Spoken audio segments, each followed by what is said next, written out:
Access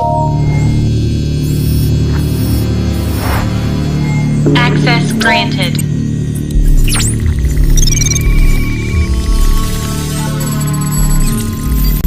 يا ربي، انتوا رحتوا فين بس؟ بقالي اسبوع مش عارف الاقيكم في اي حته. القمر الصناعي مش لاقيلكم اي اثر. ده حتى صموة اختفى هو كمان. يا ترى انتوا فين دلوقتي وفي انهي زمن بس؟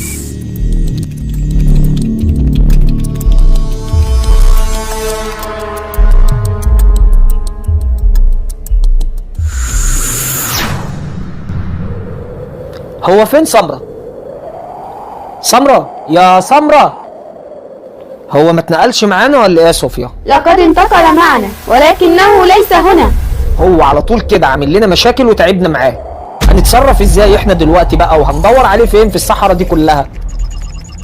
مستر سليم، أنا أسمع صوت سمرة من هنا ينادي علينا بصوت خافت.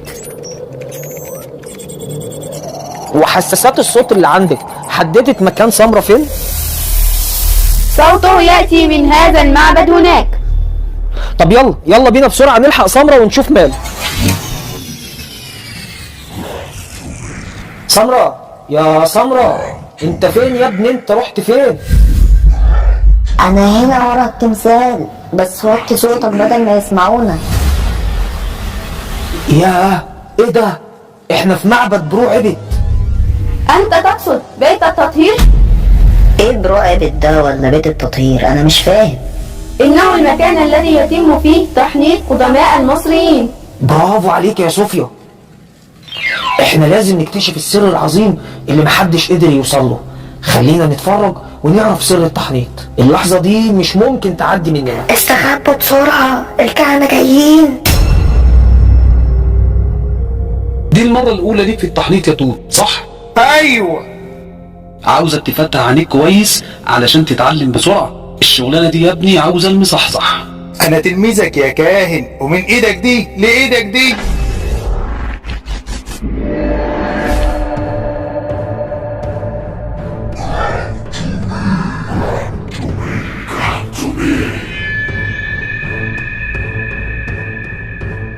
الله الله الله الله، دول فتحوا بطن الراجل وخرجوا مصارينه بره. معقولة اللي بيعملوه ده؟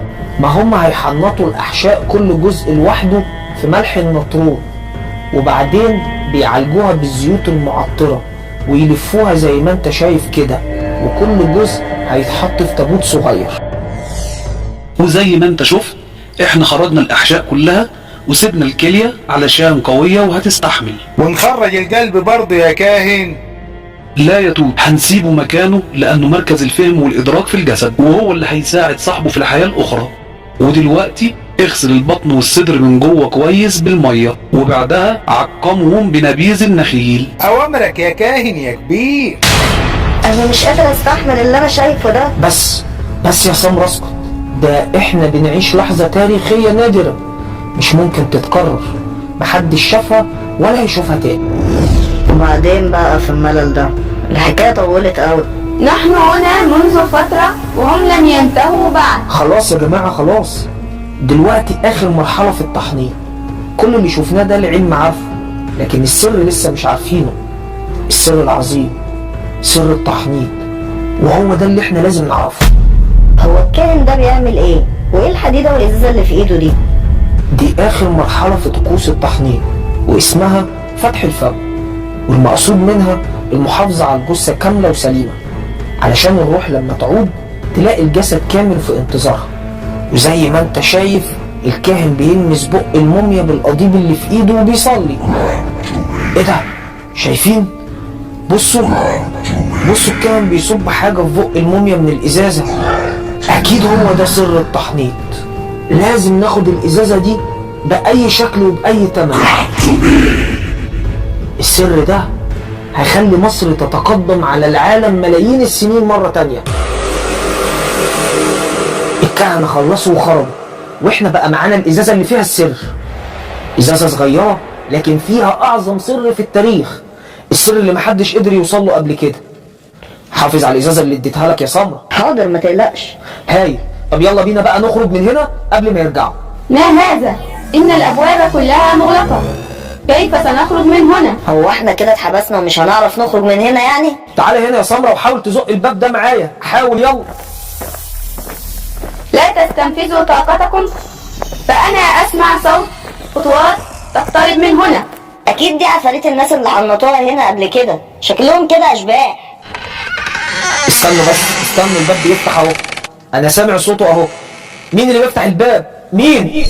إنهم الكهنة قادمون مرة أخرى ويحملون شيئا معهم، يبدو أنها مومياء جديدة. يلا بينا بسرعه نخرج من هنا قبل ما يقفلوا علينا الباب تاني. رجلي عماله تخبط في بعضها. مفيش وقت للكلام ده، هنتحبس تاني. اسمع، الازازه معاك ولا شايلها فين؟ معايا، يلا نخرج من هنا بس. الازازه دي يا سمره تساوي اعظم اكتشاف في تاريخ البشريه.